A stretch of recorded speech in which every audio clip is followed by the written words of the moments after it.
On a établi l'empereur dans la position de Longwood, exposé à tous les vents, terrain stérile, inhabité, sans eau, n'étant susceptible d'aucune culture.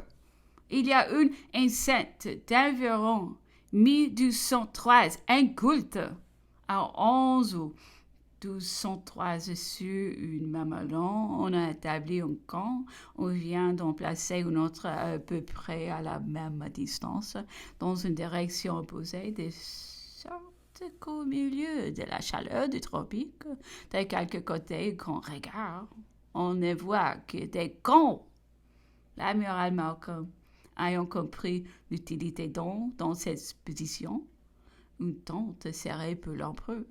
On a fait établir une par ses matelots à 20 pas de la maison. C'est le seul endroit où l'on puisse se trouver de l'ombre.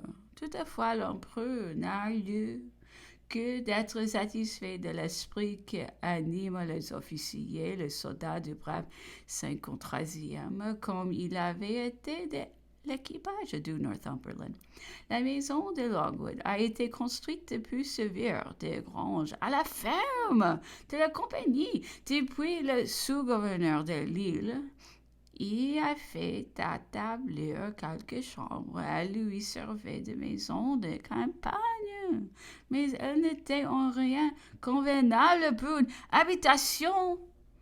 Depuis un an qu'on y est, on y a toujours travaillé, et l'empereur a constamment eu l'incommodité et l'insalubrité d'habiter une maison en construction. La chambre dans laquelle il couchait trop petite pour contenir un lit d'une dimension ordinaire, mais toute petite à Longwood, prolongerait l'incommodité des ouvriers.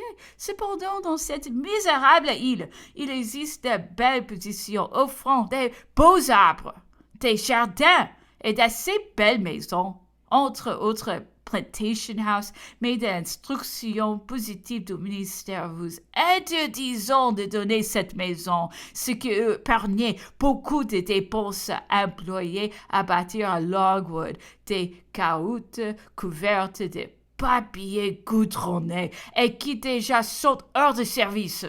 Vous avez interdit toute correspondance entre nous et les habitants de l'île. Vous aviez mis de fait la maison de Longwood au secret. Vous avez même entravé la communication avec les officiers de la garnison. On semble s'être étudié à nous priver de peu de ressources que offre ce misérable pays, et nous y sommes comme nous le serions sous le rejet de la sanction. Depuis 4 mois que vous êtes à Sainte-Hélène, vous avez, monsieur, empiré la position de l'empereur. Le comte Bertrand vous a observé que vous violiez même la loi de votre législature, que vous fouliez aux pieds les 3 des officiers généraux prisonniers de guerre. Vous avez répondu que vous ne connaissiez que la lettre de vos instructions, qu'elle était en pire que nous paraissait votre conduite. J'ai l'honneur signé le comte de Montauban. PS. Je vais signer cette lettre, monsieur, lorsque j'ai reçu la vôtre de 17. Vous y joignez le compte par aperçu d'une somme annuelle de 20 000 livres sterling, que vous jugez indispensable pour subvenir aux dépenses de l'établissement de Longwood. Après avoir fait toutes les réductions que vous avez cru possible, la discussion de cet aperçu ne peut nous regarder en aucune manière. La table de l'empereur est à peine le strict nécessaire. Tous les approvisionnements sont de mauvaise qualité et 4 fois plus chers qu'à Paris.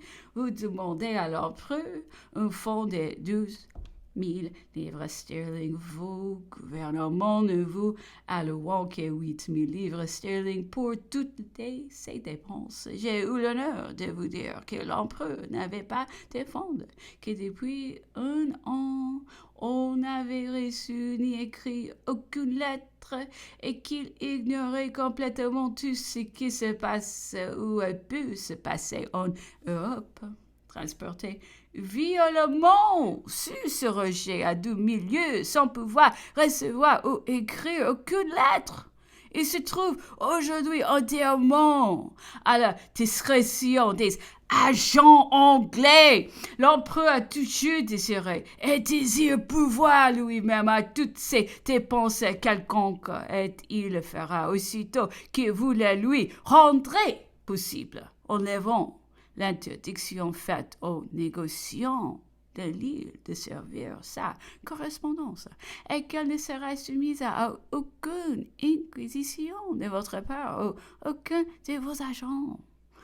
Dès que l'on connaîtra en Europe les besoins de l'empereur, les personnes qui s'intéressent à lui enverront les fonds nécessaires pour y pouvoir. La lettre de Lord Bathurst que vous m'avez communiquée fait naître d'étranges idées. Vos ministres ignoreraient-ils donc que le spectacle d'un grand homme aux prises avec l'adversité est le spectacle plus sublime? L'ignoreraient-ils que Napoléon a senti au milieu des persécutions de toute espèce auxquelles il ne posait que de la sérénité est plus grand, plus sacré, plus vénérable que sur les premiers trônes du monde? Aussi longtemps il fut l'arbitraire des rois. Ceux qui, dans cette position manquant à Napoléon, n'avisent que leur propre caractère et la nation qu'ils représentent. Samedi 24. Ma famille anglaise. Juste date de reconnaissance de la part de la migration envers les Anglais. Général Joubert, Petersburg, Moscou, sont incendiés. Projet de Napoléon se fut revenu vainqueur. J'ai été sur les 2 heures joindre l'empereur dans sa chambre. Il me levait dès le matin, fait demander mon atlas. Je l'ai trouvé achevant de parcourir la carte de Russie et les parties de l'Amérique, avoisinant les établissements russes. Il avait beaucoup souffert durant la nuit, beaucoup toussé. Cependant, le temps était redevenu tout à fait doux. Il s'est habillé pour sortir durant sa toilette et il revenait souvent sur l'heureuse idée de l'Atlas. Le mérite de son exécution, l'immensité des choses qu'il contenait, et finissant comme de coutume par dire « Quel orgueil! Quelle idée! Quel ensemble !» L'empereur a gagné le jardin. Je lui ai dit que j'avais écrit le matin en Angleterre et répondu une lettre que je lui avais lue il y a 2 ou 3 jours. Votre famille anglaise, m'a-t-il dit alors, semble faite de bien braves gens. Ils vous aiment beaucoup et vous leur êtes bien attachés. Sire, et j'ai répondu, je les ai soignés en France durant leurs 10 années de captivité et ils avaient pris soin de moi en Angleterre.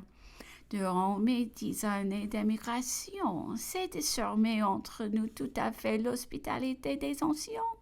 Je compte sur eux en toutes choses et ils pourraient en disposer de tout ce que je possède. Voilà une liaison bien heureuse à Titi.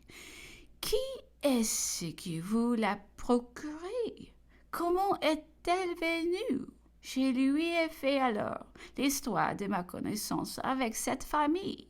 Jamais, lui disais-je, la planche de laquelle le malheureux naufragé reçut son salut ne lui fut plus cher que ne me l'est cette famille, sire. Il n'est point de faveur, il n'est point de trésor que puissant acquitter les soins que j'en ai reçus, ni le bonheur qu'elle m'a donné. Quelle est Du excès de notre révolution, nous forcerons d'aller chercher refuge en Angleterre. Notre émigration causa la plus vive sensation.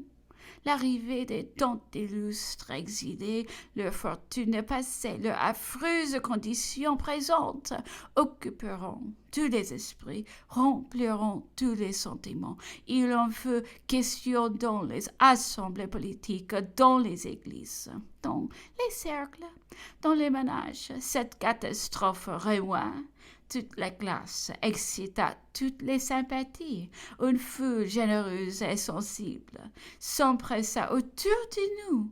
Nous fûmes l'objet des soins les plus délicats et des bienfaits les plus réels. Tel fut, il faut l'avouer, le spectacle attendrissant qui présenta la grande portion de la société d'Angleterre, en dépit même du sentiment d'opinion. C'est un témoignage que notre reconnaissance se doit à la vérité de l'histoire